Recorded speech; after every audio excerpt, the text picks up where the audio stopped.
Seorang pria lusuh dengan pakaian compang-camping dan wajah penuh debu. Ia mengaku bisa menyembuhkan wanita kaya yang sudah lumpuh bertahun-tahun. Awalnya semua menertawakan hingga akhirnya keajaiban itu benar-benar hadir dan setelahnya sesuatu yang di luar dugaan pun terjadi. 2 tahun sudah Raina hidup di atas kursi roda. 2 tahun penuh kebisuan dan keputusasaan.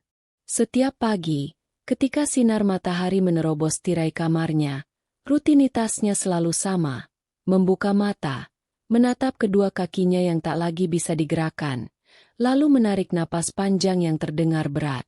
Dulu, ia adalah sosok yang disegani.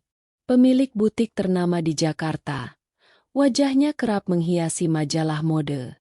Tapi setelah kecelakaan mobil 2 tahun lalu, semua berubah. Dunia yang dulu berwarna kini menjadi abu-abu. Rumah mewahnya di kawasan elit, yang dulu menjadi simbol kesuksesan, kini terasa seperti penjara emas yang menahan tubuh dan jiwanya. Raina telah mencoba segalanya. Pengobatan modern di Singapura, terapi eksperimental di Jepang, bahkan menemui tabib di pedalaman Sulawesi. Semua berakhir sama, nihil. Tak ada yang bisa mengembalikan rasa di kakinya. Hingga akhirnya, di suatu pagi yang biasa, muncul keinginan kecil yang entah datang dari mana. Bagaimana kalau aku coba satu rumah sakit lagi? Hari itu, Raina mengenakan blus putih sederhana. Sopir pribadinya, Arman, mendorong kursi roda dengan langkah hati-hati melewati halaman rumah sakit baru yang belum lama buka di kota itu. Bangunannya bersih dan modern, dengan aroma antiseptik yang menusuk hidung. Raina tak berharap banyak. Ia hanya ingin memastikan dirinya tidak menyerah begitu saja. Namun takdir ternyata menunggunya di depan pintu masuk. Seorang pria berdiri menghadang jalannya. Lusuh, kumal, berdebu. Bajunya robek di beberapa bagian. Rambutnya kusut. Wajahnya kotor seolah sudah berhari-hari tak tersentuh air. Arman refleks menegur keras. "Hei, minggir. Jangan ganggu ibu." Namun pria itu tetap berdiri tegak. Matanya menatap Raina penuh keyakinan aneh. "Bu," katanya pelan tapi mantap. "Saya bisa bantu ibu berjalan lagi."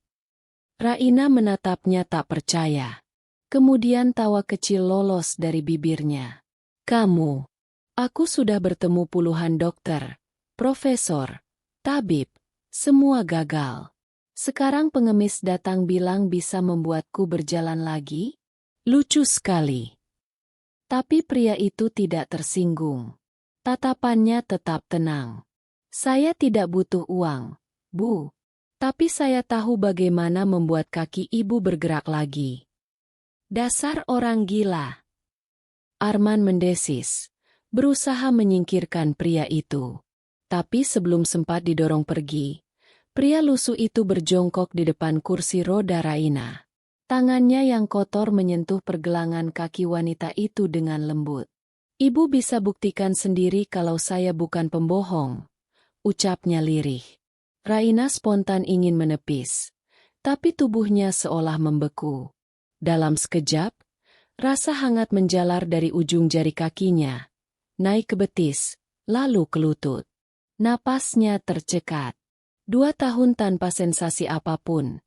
Dan kini ada sesuatu yang bergerak di dalam tubuhnya. Arman menatap bingung. "Bu, apa yang terjadi?" Raina tak menjawab. Matanya membulat. Jantungnya berdetak cepat. Ia menatap pria lusuh itu dengan campuran takut dan takjub. Pria itu perlahan melepaskan tangannya lalu tersenyum samar. "Nama saya Bima, Bu. Kalau ibu mau, saya bisa datang malam ini untuk membantu sepenuhnya." Raina masih terdiam. Pikirannya berputar cepat antara logika dan perasaan. Ia tidak percaya pada hal mistis. Tapi tubuhnya baru saja merasakan sesuatu yang tak bisa dijelaskan. Akhirnya, dengan suara pelan, ia berkata, "Datanglah jam 8 malam. Tapi kalau kau coba macam-macam, aku tidak segan memanggil polisi." Bima menunduk sopan. Saya janji, Bu. Saya hanya ingin membantu. Ia lalu berjalan pergi. Langkahnya pelan tapi mantap, meninggalkan aroma debu dan misteri di udara. Raina masih memandangi punggungnya hingga menghilang di keramaian.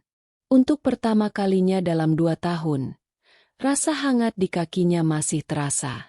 Entah mengapa, hatinya bergetar, bukan karena takut, tapi karena sesuatu yang sudah lama hilang kini mulai tumbuh kembali, harapan. Malam datang lebih cepat dari biasanya. Di rumah besar milik Raina, suasana terasa ganjil. Lampu-lampu taman menyala redup.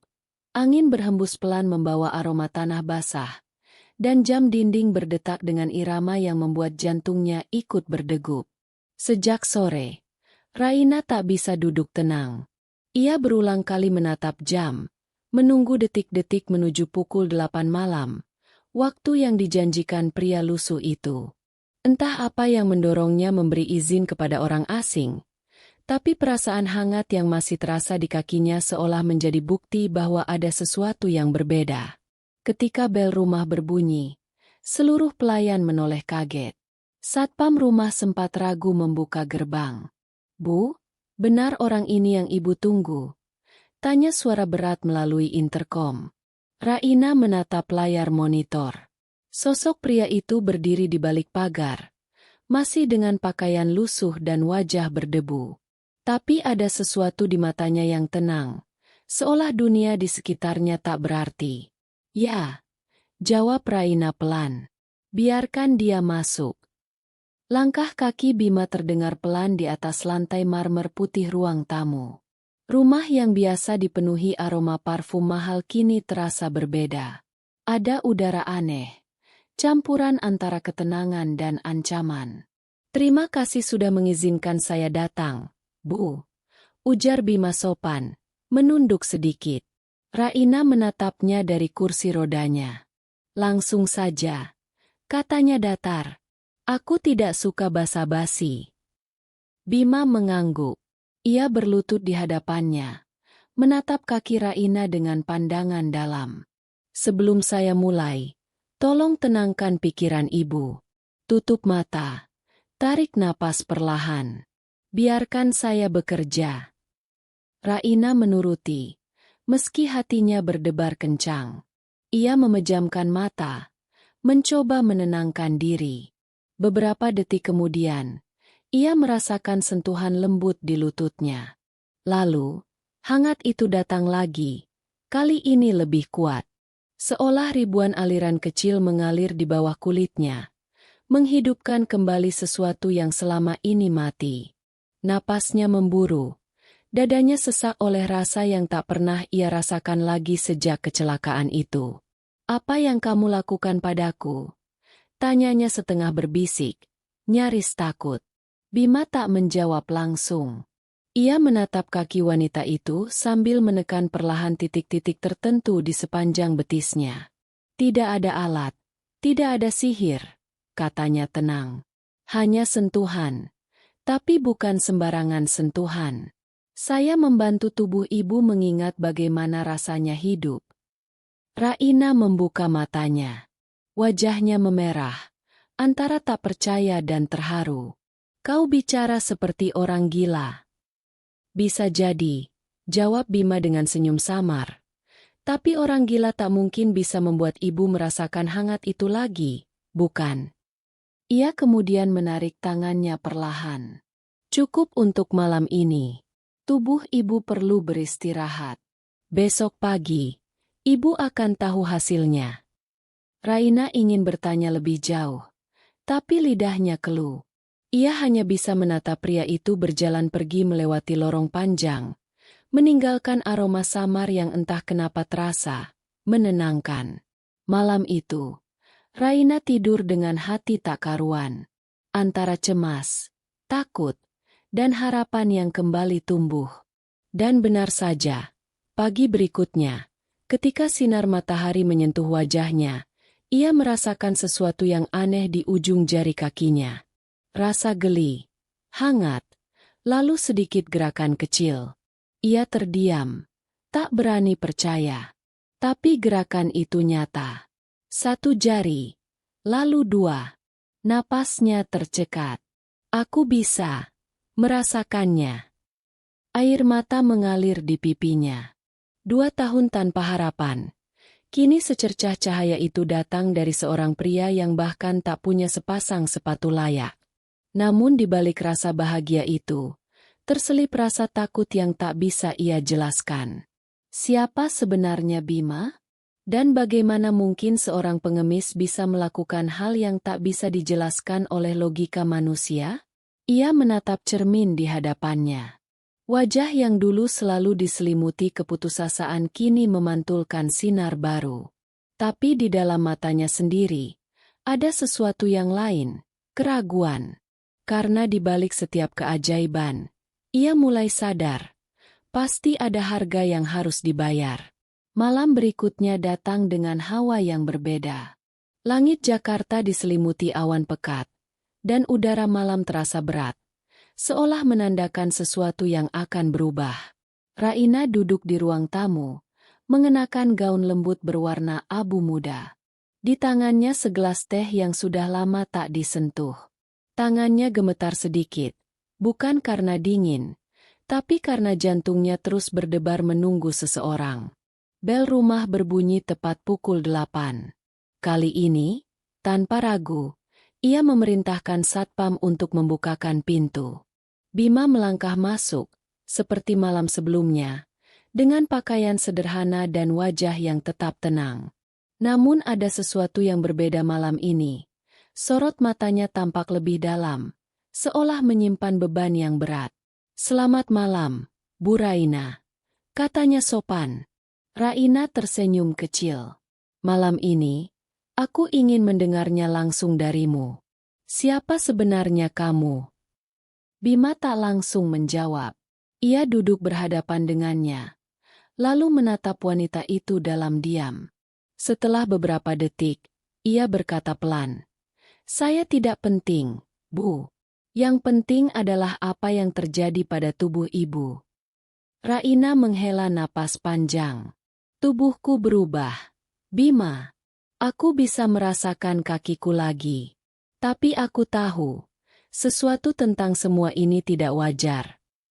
Bima menunduk sedikit. "Ibu benar. Dan karena itu, malam ini saya harus jujur." Ia berhenti sejenak, lalu melanjutkan dengan suara lebih berat. "Setiap kali saya membantu seseorang seperti ibu, selalu ada harga yang harus dibayar." Raina menatapnya heran. "Harga? Maksudmu, uang?" Bima menggeleng pelan. "Bukan uang, bukan emas, bukan kekayaan. Tapi waktu." Ruangan tiba-tiba terasa sunyi. Hanya suara jam dinding yang terdengar berdetak lambat, menambah suasana mencekam. "Waktu?" Raina mengulang, nyaris berbisik. "Ya," kata Bima lirih. "Energi hidup yang saya berikan bukan berasal dari sihir. Itu bagian dari keseimbangan alam. Ketika seseorang menerima energi baru untuk hidup, sebagian dari waktu hidupnya akan diambil sebagai gantinya." Raina terdiam lama. Matanya bergetar menatap pria itu. "Berarti, semakin banyak kau sembuhkan, semakin cepat orang itu." "Kehilangan waktunya," potong Bima pelan. "Setiap orang berbeda. Ada yang kehilangan beberapa tahun, ada yang hanya beberapa bulan. Tapi tak pernah ada yang kembali tanpa membayar." Kata-kata itu menghantam dada Raina seperti badai. Ia menunduk, suaranya pecah ketika bertanya, "Lalu berapa banyak waktu yang harus kubayar?" Bima tak segera menjawab. Ia memejamkan mata sejenak, lalu berkata, "Saya belum tahu. Tapi luka yang ibu bawa, bukan hanya di tubuh, melainkan juga di hati. Biasanya, harga untuk itu jauh lebih tinggi." Raina memalingkan wajah. Dadanya sesak, seolah udara di ruangan mendadak menipis. "Aku sudah kehilangan segalanya, Bima, suamiku meninggalkan aku setelah kecelakaan itu. Teman-temanku menjauh. Dan sekarang, ketika aku baru bisa berdiri lagi, aku harus membayar dengan hidupku. Bima menatapnya dengan mata sendu. Saya tidak memaksa ibu. Keputusan selalu di tangan ibu. Tapi semakin lama ibu ragu, semakin cepat energi itu memudar. Tubuh ibu bisa kembali lumpuh, bahkan lebih parah dari sebelumnya. Keheningan panjang menyelimuti ruangan. Jam dinding berdetak 3 kali, dan setiap dentingnya terasa seperti jarum waktu yang menancap di hati Raina. Aku butuh waktu berpikir, katanya akhirnya. Suaranya berat dan parau. Bima berdiri perlahan. Saya akan datang lagi besok malam. Tapi ingat, Bu Raina, waktu adalah hal yang tidak bisa dibeli kembali. Ia berjalan menuju pintu tanpa menoleh lagi. Ketika pintu tertutup, Raina menatap kursi rodanya yang kini kosong. Ia ingin menangis, tapi air matanya tak mau keluar. Untuk pertama kalinya dalam hidupnya, kesembuhan terasa lebih menakutkan daripada penyakit. Malam itu, Raina duduk sendirian di ruang tamu yang remang. Angin dari jendela berhembus pelan, membawa suara detak jam yang terasa semakin lambat. Dalam keheningan itu, satu pertanyaan berputar terus di kepalanya. Apakah keajaiban benar-benar datang tanpa menagih apapun? Pagi datang. Tapi bagi Raina waktu terasa berjalan lambat. Malam sebelumnya masih berputar di kepalanya.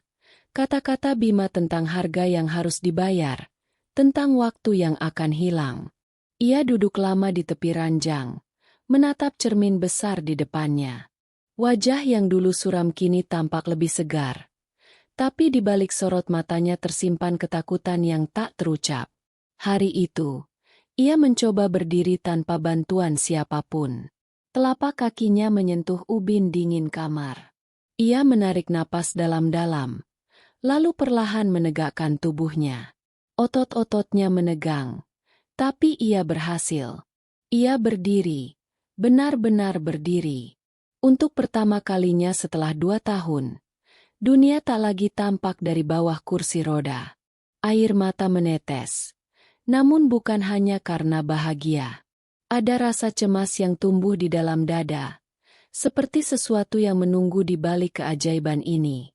Menjelang senja, Raina tak bisa menahan diri. Ia meminta sopirnya mengantar ke rumah sakit tempat pertama kali ia bertemu Bima. Taman di depan gedung itu masih sama, tenang, dengan angin sore yang lembut. Dan di sana, seolah sudah tahu ia akan datang, Bima berdiri menatapnya. Saya tahu ibu akan mencariku, katanya lembut. Raina mendekat perlahan. Kau bilang, ada harga yang harus dibayar. Kalau aku setuju, berapa banyak waktu hidupku yang akan hilang? Bima menunduk, lalu menjawab pelan. Saya tidak bisa memastikan. Tapi biasanya, untuk luka seberat milik ibu, 10 tahun, mungkin lebih. Raina terdiam lama. Angin sore meniup rambutnya yang terurai. Cahaya jingga matahari membuat wajahnya tampak tegas dan pasrah sekaligus. 10 tahun, gumamnya lirih. 2 tahun aku lumpuh. Bima, 2 tahun hidupku berhenti. Apa gunanya waktu panjang kalau hanya untuk menunggu mati? Bima menatapnya dengan mata dalam. Jadi ibu sudah memutuskan. Raina mengangguk perlahan. Ya, aku memilih berjalan, walau hanya sebentar. Aku ingin hidup. Bukan sekadar bertahan. Malam itu, Bima datang ke rumah untuk terakhir kalinya. Semua pelayan sudah diperintah untuk tidak mengganggu. Hanya Raina dan Bima di ruang tamu besar yang diterangi cahaya lampu kuning temaram. Apakah ibu sudah yakin? Tanya Bima dengan nada lembut namun berat. Aku sudah siap, jawab Raina tegas. Bima berlutut di depannya, menatap kakinya, lalu menempelkan kedua telapak tangannya di sana. Seketika ruangan terasa sunyi. Udara bergetar, seperti ada sesuatu yang hidup di antara mereka. Rasa hangat itu datang lagi, tapi kali ini bukan hanya di kaki. Seluruh tubuh Raina bergetar, napasnya tersengal. Ia merasakan energi besar mengalir, membanjiri setiap urat nadinya. Beberapa menit kemudian, rasa nyeri itu lenyap. Ia membuka matanya perlahan. Tubuhnya ringan, kuat. Ia menatap Bima dengan air mata yang berkilau di bawah cahaya lampu. "Aku bisa. Aku benar-benar bisa berdiri," bisiknya, terisak. Ia tertawa kecil di antara tangisnya.